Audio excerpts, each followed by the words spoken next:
로마서 12장 1절 2절 말씀입니다. 형제 자매 여러분, 그러므로 나는 하나님의 자비하심을 힘입어 여러분에게 권합니다. 여러분의 몸을 하나님께서 기뻐하실 거룩한 산 제물로 드리십시오. 이것이 여러분이 드릴 합당한 예배입니다. 여러분은 이 시대의 풍조를 본받지 말고 마음을 새롭게 함으로 변화를 받아서 하나님의 선하시고 기뻐하시고 완전하신 뜻이 무엇인지를 분별하도록 하십시오. 아멘. 아멘.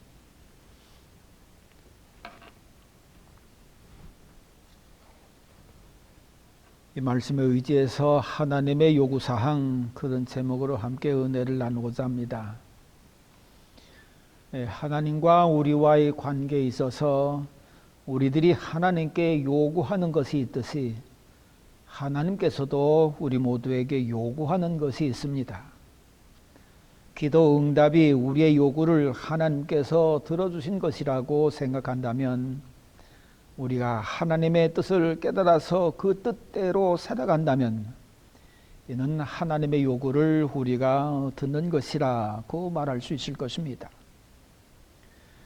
그런데 하나님께서 우리의 요구를 들어주셔서 우리의 기도가 응답할 때는 참 우리가 기쁜 일을 만나지요. 병 고침을 받는다든지, 죽을 병에서 살아난다든지, 아니면 무너진 기업이 다시 일어난다든지, 원하는 대학에 들어간다든지, 자기 원하는 것이 이루어지는 그런 큰 기쁨을 만날 것입니다. 그런데 하나님의 뜻이 우리에게 이루어질 때는 하나님께서는 기뻐하시겠지만 우리는 때로 고통스러운 일을 만나기도 하고요. 더 나아가서는 사실 하나님께서도 마음 아파하시는 그런 순간을 만나시기도 할 겁니다. 여러분, 우리가 자녀 깨닫게 하고자 때로는 징계의 채찍을 그렇게 드는 때도 있잖아요. 우리 부모의 요구가 자녀들에게 이루어지기를 바라는 마음 때문에 때로 채찍을 들기도 합니다. 그러나 채찍을 들을 때 그 드는 부모의 마음이 꼭 기쁘지만은 않습니다. 많은 아들들, 자식들은 더 아플 것입니다. 이처럼 하나님의 요구가 우리들에게 이루어질 때 기뻐할 수도 있고 아파할 수도 있습니다. 보세요. 예수님은 정말로 하나님의 뜻을 온전히 이루어드렸지요. 하나님의 요구를 온전히 수락하셨습니다. 그런데 그 예수님 얼마나 많은 고통을 치르십니까? 참 말로 못할 그런 고통을 치르시지요. 그러니 그 고통을 치르시면서 하나님의 요구에 응답하는 그 예수님을 보신 하나님께서는 그 마음이 또 얼마나 아프셨을까?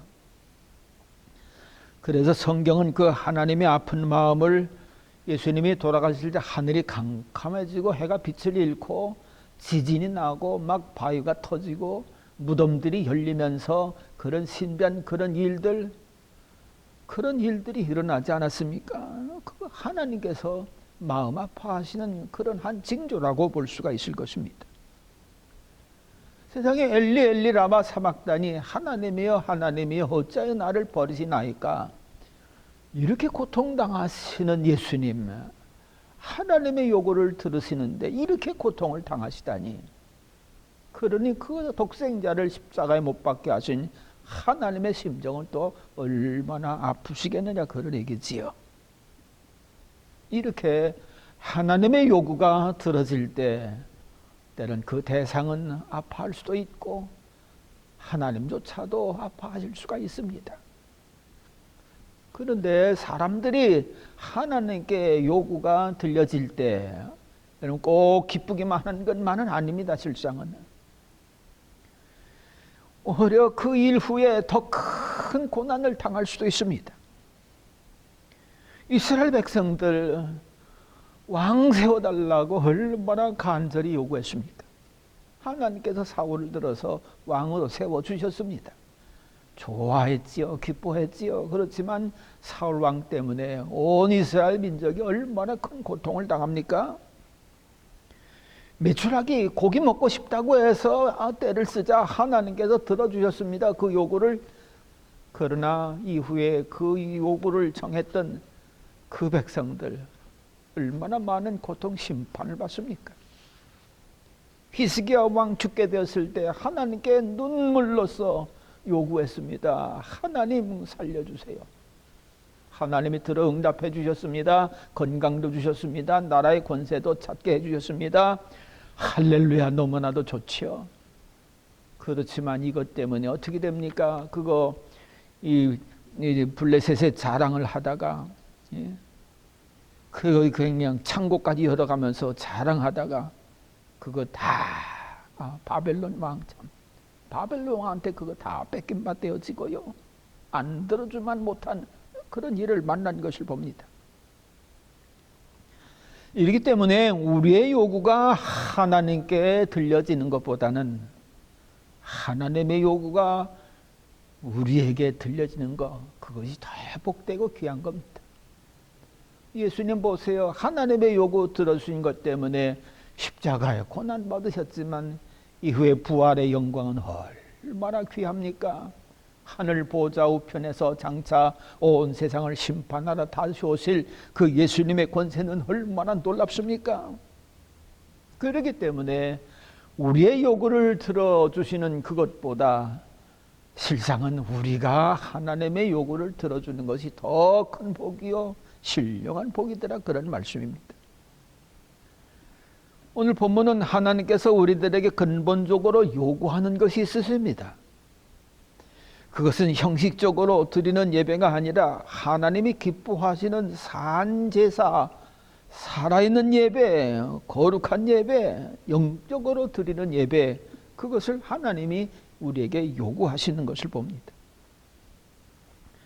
이는 성전 예배는 말할 것도 없고 실상은 삶으로 예배를 드리는 산제사를 드릴 것을 하나님이 요구하시는 것이지요. 잘 아시는 대로 제사의 특징은 이미 죽은 짐승을 바치는 것이 아닙니다. 살아있는 짐승을 죽여서 바치는 거지요. 동시에 제물로 드릴 짐승은 흠없고 점없고 장애가 없는 온전한 것으로 드려야 합니다. 그런데요, 이런 제물 찾는 일이 쉽지가 않습니다. 있는 짐승들 다 조사해 봐야 되지요. 이거 흠 있나 점 있나, 아니면 어디 다리 쩔룩거리지는 않나, 어떤 눈이 한쪽 멀지는 않았는가, 그거 여러 짐승들 중에서 일일이 다 골라가면서 찾아내야 하는 수고, 정성, 그것이 따릅니다. 이렇게 하지 않고서 그냥 허술프게 했다가 점이 있다든지 아니면 뭐 하나가 잘못됐다든지 그런 짐승 드린다고 할 것 같으면은 그 하나님 앞에 아무런 소용이 없어지는 거거든요. 헛된 제사를 드리는 것이거든요. 그렇기 때문에 헛된 제사를 드리지 않으려고 그 짐승들 중 가운데 온전한 짐승을 찾는 수고 다 해야만 하는 것입니다. 근데 나중에는 어떻게 됩니까? 이게 너무나도 힘들다 보니까는 또 그거 가지고 와서 성전까지 몰고 오는 게 힘드니까 아예 그걸 이용해서 성전 근처에서 흠없는 짐승들 키우다가 그거 팔고 사고 그런 일들 벌어지지 않습니까? 이래가지고 나중엔 성전이 장터가 되고 그냥 그 지금 사람들 배불리는 일이 되고, 이래서 예수님은 막 채찍을 휘두르면서 성전 정화하시는 그런 일도 하지 않았습니까? 이처럼 예배는 정말로 정성과 수고, 산재물, 그것을 드려야만 하나님께서 받으시는 것을 볼 수가 있는 거지요. 더군다나 하나님께서 이런 예배자를 찾으신다고 요한복음 4장 23절은 말씀하고 있는 것입니다.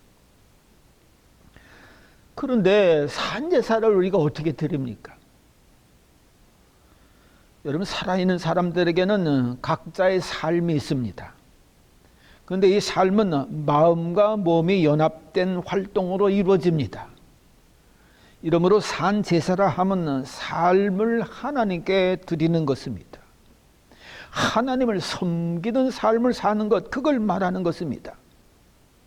그래서 마음과 몸으로 하나님을 기쁘시게 하는 삶을 사는 것, 그것이 하나님이 기뻐하시는 산제사를 드리는 거다. 산예배를 드리는 것이다. 그렇게 볼 수가 있는 것입니다. 이 본문은 하나님께서 기뻐하시는 그런 삶을 제사로 드리고 그 삶을 하나님께 예배드리는 하나님을 섬기는 때에 어떻게 할 것인가, 그래서 좀 더 구체적으로 말하고 있습니다. 먼저는 이 시대를 본받지 않는 삶을 사는 것이 하나님을 진정으로 예배하는 것이다 볼 수 있습니다. 모든 시대는 그 시대마다 시대에 따르는 시대상이 있습니다. 바울 당시 로마에 있는 기독교인들의 수는 로마시 전체 인구의 10분의 1도 안 되는 지극히 적은 수입니다. 팔레스타인에 있는 유대인에 비하면 유대인은 3만 명 가운데 1명이 그리스도인이다 볼 수 있는 거지요. 그러니까 숫자적으로 보면 그리스도인들은 정말 무시해도 될 만큼 아무것도 아닙니다. 여러분, 이런 적은 사람들이 예수님을 주로 믿고 산다는 거, 이건 아무리 봐도 그 시대 풍조를 거스리는 거지요. 맞지 않는 것입니다. 더군다나 그리스도인들 약한 자들입니다. 그러니 어떻게 시대를 본받지 않습니까? 특히 네로 시대 로마 시대상은 힘과 육신의 생각이 지배하는 그런 세상입니다. 힘이 있어야만 사는 세상입니다. 황제 자리를 두고 얼마나 싸움을 하는지. 그러니까 서로가 힘을 키우고 그 힘을 참 더 정복하고 제압하기 위해서 또 다른 이상한 힘을 키우기도 하고, 이래서 황제가 되면은 그 황제 또 유지하겠다고 황제 숭배 사상까지 만들어내고요. 황제가 되면 다 되는 것 같으니까 또 어떤 사람들은 황제를 밀어내고 자기가 황제 되려고 암살 기도를 하기도 하고요. 그야말로 육신의 힘, 육신의 생각이 세상을 지배하는 그런 시대입니다. 여러분, 그런 시대에 로마의 10분의 1도 안 되고 유대계의 3분의 1도 안 되는 지극히 적은 수의 그리스도인들이 어떻게 시대를 본받지 않고 살라고 합니까? 참 어려운 일입니다. 우리가 어렸을 때 국산품 장려하느라고 우리 국산 문화연필 노래 얼마나 했는지, 아는 것이 힘이다, 배워야 산다, 얼마나 많은 노래들을 또 했는지. 경제개발이 중요시되는 시대는 새벽정이 울렸네, 또 그 노래 하고요. 산하 제한을 장려하는 때는 남녀 구분 말고 둘만 낳아 잘 키우자, 그런 구호를 외쳤고요. 여러분, 이런 시대를 살아가는 사람들이 그 시대를 본받지 않는다고 하는 거 참 쉬운 일이 아닙니다. 지금 세상은 또 어떻습니까? 어느 대학 교수가 언어의 빈도수를 그렇게 조사해 가면서 시대별로 대충 그런 시대인 것을 이렇게 논문으로 쓴 것이 있습니다. 그런데 이전에는 그런 언론기관에서 사용되는 단어가, 남성이라고 하는 단어가 여성 숫자보다 많았다는 겁니다. 그런데 지금은 바뀌어서 여성이라고 하는 그 숫자가 남성을 훨씬 능가해서 그야말로 여성 상시대라고 얘기할 정도라는 것입니다. 보수라는 단어보다 진보나 개혁이라고 하는 단어가 더 많이 사용되어져서 계속해서 앞으로 나아가야 할 그런 시대라고 얘기하고 있습니다. 또 유선통신이라고 하는 말보다 무선통신 IT라고 하는 말이 더 많이 쓰이고 있습니다. 희망이라고 하는 단어보다 행복이라고 하는 단어가 더 많이 쓰인다는 것입니다. 그러므로 이제는 자꾸만 누리겠다는 것이지요. 여러분, 이런 시대 변화에 따라서 사용되는 단어도 다른데 결국 뭡니까? 시대상, 시대가 의미하는 뜻, 가치관, 이런 것들이 변한다는 것입니다. 그러니 그리스도인들이 가치관이 변하는 시대에 살면서 어떻게 그 시대를 본받지 않을 수가 있겠느냐? 그런데 오늘 성경 말씀은 분명히 이 시대를 본받지 말라, 그렇게 말씀하고 있습니다. 여전히 그리스도인의 가치관을 가지고 살고 창조시대부터 지금 이 시대까지 변함없는 하나님, 1.1획도 변하지 아니하는 하나님의 말씀, 영원토록 동일하신 예수 그리스도를 주로 믿는 이런 믿음의 이 가치 계속해서 지켜나가라는 것입니다. 흔들리지 말라는 것입니다. 우리에게 또 변함없는 게 있습니다. 그건 뭡니까? 세상에 태어난 사람들은 다 너나 할 것 없이 죽는다는 것입니다. 변함없는 진리입니다. 그런데 인생들의 생명과 사망의 권세, 이 모든 것 다스리시는 분이 하나님이십니다. 하나님이 오늘이라도 우리의 생명 걷어가신다면 아무리 귀한 것 가지고 있어도 다 놓고 가야서 하나님의 심판대 앞에 서야 됩니다. 그렇기 때문에 우리는 하나님의 요구, 여기에 응답을 반드시 해야만 되는 것입니다. 세월 따라 변하는 시대 본받지 말고 이 세상과 온 우주 생명까지 다스리시는 하나님을 믿고 나를 구원하신 예수님을 주로 믿고 그 어떤 말씀이라도 변함없는 말씀임을 믿고 말씀 따라 살아가는 것, 이것이 이 시대를 살아가는 우리 모두의 일이라고 볼 수가 있는 겁니다. 보세요. 이스라엘 백성들이 가나안을 향해서 갈 때 얼마나 환경이 바뀌고 얼마나 주변 모든 것이 바뀝니까? 그런데 하나님께서는 그런 바뀐 세상을 살아가는 이스라엘 백성들에게 레위기 18장 3절에 볼 것 같으면은 너희는 너희가 살던 이집트 땅의 풍속도 따르지 말고 이제 내가 이끌고 갈 땅 가나안의 풍속도 따르지 말아라. 너희는 그들의 규례를 따라 살지 말아라. 그리고 너희는 내가 명한 법도를 따르고 내가 세운 규례를 따라 살아라. 그래가면서 변했고 앞으로도 변해야 할 그런 세상을 향하여 가는 이스라엘 백성들에게 그 어떤 풍속도 앞으로 당할 그 어떤 그런 의미적인 것도 우상도 사상도 따르지 말고 오직 변함없는 하나님의 말씀만 따르라. 그렇게 말씀하신 겁니다. 예배는 시대와 상관없이 드려야 할 우리 그리스도인들의 삶입니다.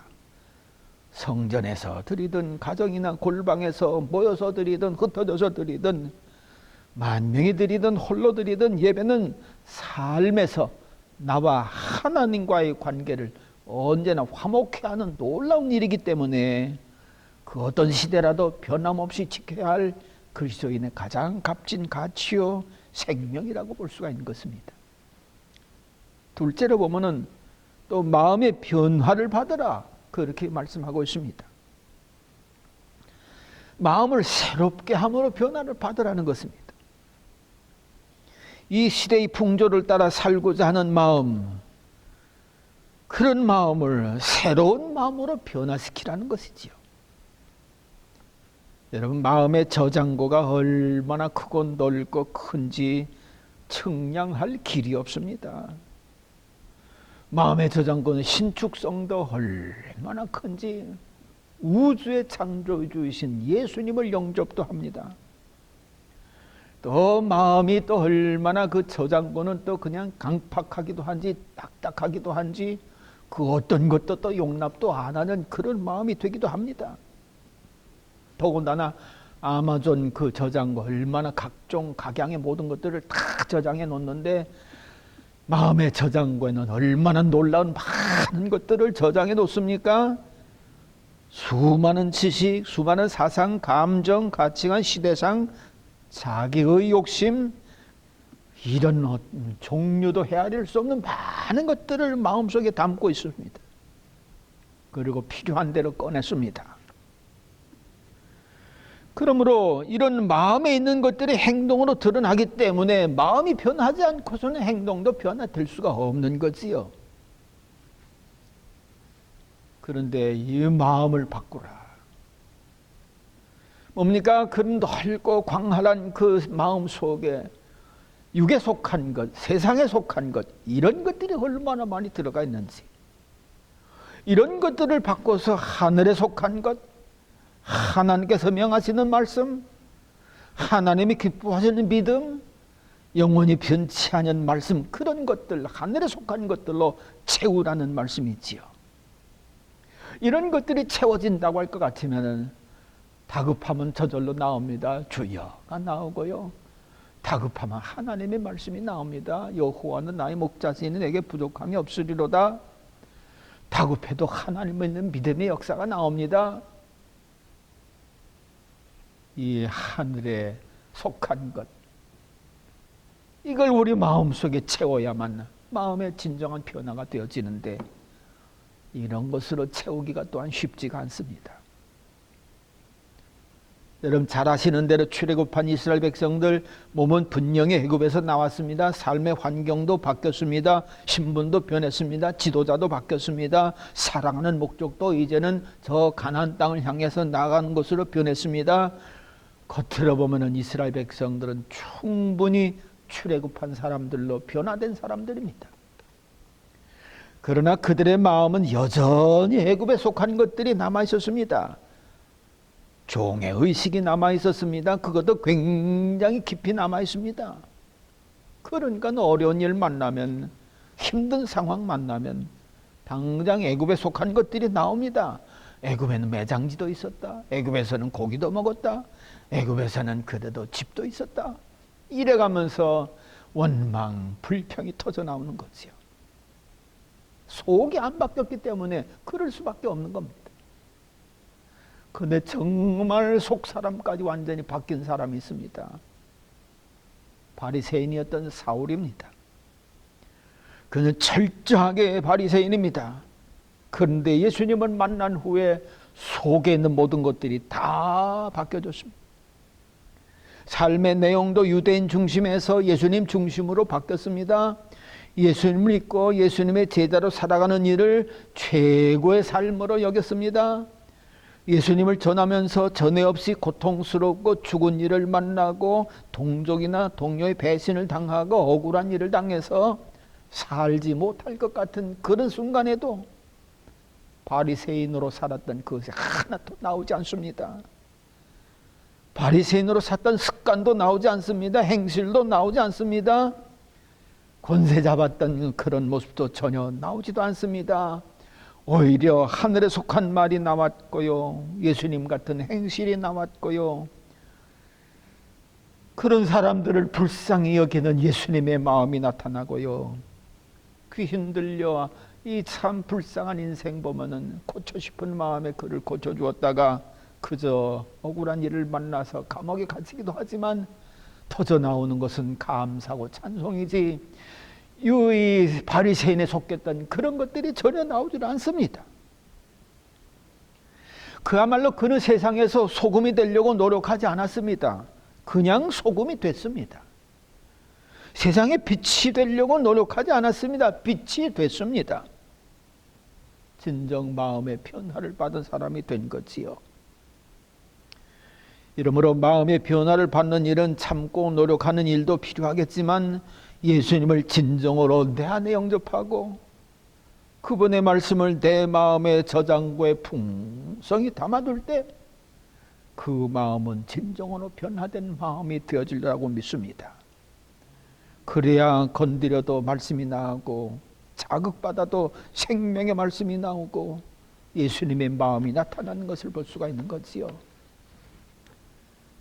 어느 개그우먼은 불순종하는 자식에게 늘 욕을 했는데 성령의 감동을 받아서 자신이 욕한 대로 아들의 장래가 그리 될 것이라 이런 생각이 들자 너무 깜짝 놀라서 더 이상 욕을 하지 않고 아니 욕을 할 수가 없었다는 것입니다. 아들 앞에 무릎 꿇고 빌었다고 하잖아요. 하나님의 말씀이 그 안에서 역사하니 이전의 마음은 간 것 없이 새로운 마음의 사람이 되었더라 그런 얘기입니다. 셋째로 보면은 하나님의 선하고 온전하신 뜻을 분별하며 살 것을 요구하고 계십니다. 요즘은 자기 진영에 속하고 자기 뜻에 따르면 선이고 그렇지 않으면 악이라고 밀어내려고 하고 어느 곳에든지 다 내쫓아 버리려고 하는 그런 세상이 됐습니다. 여러분 그렇지만 아무리 자기가 속한 진영이 옳다 해도 근본적으로 하나님 안에 속하지 않으면 어느 것도 옳지 않습니다. 성경에 나오는 인물 가운데 참 안타까운 인물이 있습니다. 사울 왕의 아들 요나단입니다. 요나단은 다윗을 친구 중에 제일 좋은 친구로 삼았습니다. 형제보다 더 가까운 형제처럼 여겼습니다. 다윗을 위해서 자신을 희생하기도 했고 다윗의 목숨을 건지는 일에 사울 왕 뒤를 이어 왕이 될 수 있는 그런 기회도 포기했습니다. 그야말로 세상 쪽으로 보면 대단한 인격자입니다. 그런 대단한 인격자인데도 불구하고 그는 다윗의 진영에 속하지 않았습니다. 아비 사울의 진영에 속했습니다. 그러니까 나비가 전쟁터에 나갈 때 블레셋과 싸울 때에 함께 나가서 블레셋과 싸우다가 그만 비참하게 목숨을 잃습니다. 결코 그 진영을 바꾸지 않았다는 것입니다. 그러나 다니엘은 느부갓네살 왕에 속한 그런 관리지만 그의 근본 진영은 하나님이었습니다. 그 진영을 바꾸지 않는 사람이 불과 몇도 안 됩니다. 서너 명 정도입니다. 그런데도 그는요, 위기 중에서도 하나님의 진영을 떠나지 않았습니다. 선택을 해도 육신의 진영에 속한 왕의 뜻을 따르지 않고 하나님 진영에 속한 거룩을 선택해서 음식조차도 정결한 음식을 먹었습니다. 하나님께 기도하는 일이 왕의 명을 거슬리는 일이라 죽음에 이르게 됐을 때에도 세상에, 그런데도 하나님의 진영을 전혀 포기 않고 여전히 그렇게 기도를 선택합니다. 그는 분명히 이방왕을 섬기는 사람입니다. 그럼에도 불구하고 그의 근본은 하나님을 경외하는 하나님 진영의 사람으로 언제나 떠나지를 않았습니다. 그러나 결국 하나님의 늘 구원의 경험을 과거에도 현재에도 미래도 그렇게 경험하지요. 여러분, 구원은 세상의 어떤 진영 논리로 이루어지는 것이 결단코 아닙니다. 소속에 따라서 이루어지는 것도 아닙니다. 분명한 것은 내가 분명하게 예수 그리스도를 믿어 개인적으로 그리스도인이 되어 하나님 진영에 속한 사람이 돼야 구원을 받는 것입니다. 요즘 세상은 다수를 선이라 생각하고 기뻐하고 다수로 인정받기 원하고 다수에 속한 사람이 되려고 힘쓰고 애쓰고 노력하고 다수를 거느리기를 좋아합니다. 그러나 다수에 속겠다고 하나님이 기뻐하시는 것은 결코 아닙니다. 내가 예수 안에 있어야, 하나님 진영에 있어야 분명한 하나님의 기쁨이 되는 것입니다. 예수님은 때로 지극히 작은 것에 큰 관심을 가지신 것을 봅니다. 공중 나는 새 한 마리에 관심을 가지셨고 들에 핀 누구도 보아주지 않고 알아주지 않은 한 송이 백합화에 관심을 가지셨고 참새 한 마리에 그렇게 또 관심을 가지셨고 헌금하는 가난한 과부의 믿음에 관심을 가지셨고 누구도 알아주지 않는 헐벗은 자, 누구도 돌보주지 않는 아픈 자, 그런 이들을 돌보는 지극히 적은 이들에 대해서 관심을 가지셨고 심지어는 지극히 적은 물 한 모금 제자의 이름으로 대접하는 그 적은 그 사람의 관심을 가지시고 칭찬과 덕으로 복을 주신 것을 볼 수 있습니다. 그렇지만 아무리 다수라도 하나님의 뜻을 분별치 아니한 노아시대 사람들은 심판을 면치 못했습니다. 아무리 다수라도 예루살렘 그 거룩한 성전에서 온갖 자기들의 욕심을 따라 살고 성전을 그렇게 장터로 만드는 이런 사람들, 그런 사람들에 의해서 성전까지도 그 거룩한 것을 잊어버리고 부정한 그런 건물이 되자 하나님은 가차없이 이들 사람들과 성전까지도 다 무너뜨리는 그런 것을 볼 수가 있습니다. 이러므로 내가 하는 이 일에 하나님의 기뻐하신 뜻이 무언가를 찾는 것이 귀합니다.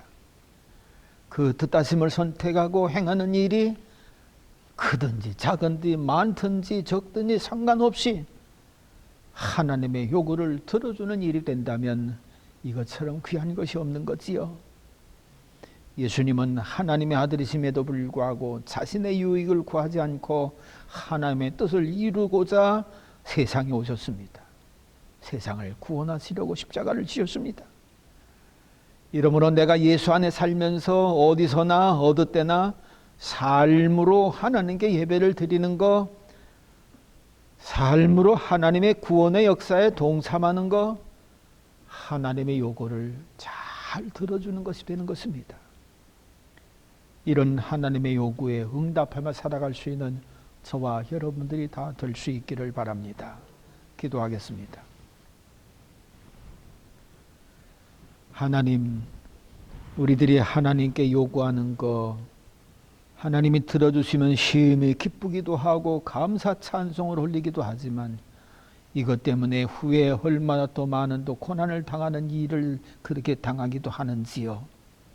그러나 하나님의 요구에 응답하는 일은 고통스럽기도 하고 힘들기도 하지만 이후에는 하나님의 영광에 함께 참여하는 놀랍고 귀한 일이 되는 것인 줄 믿고 감사를 드립니다.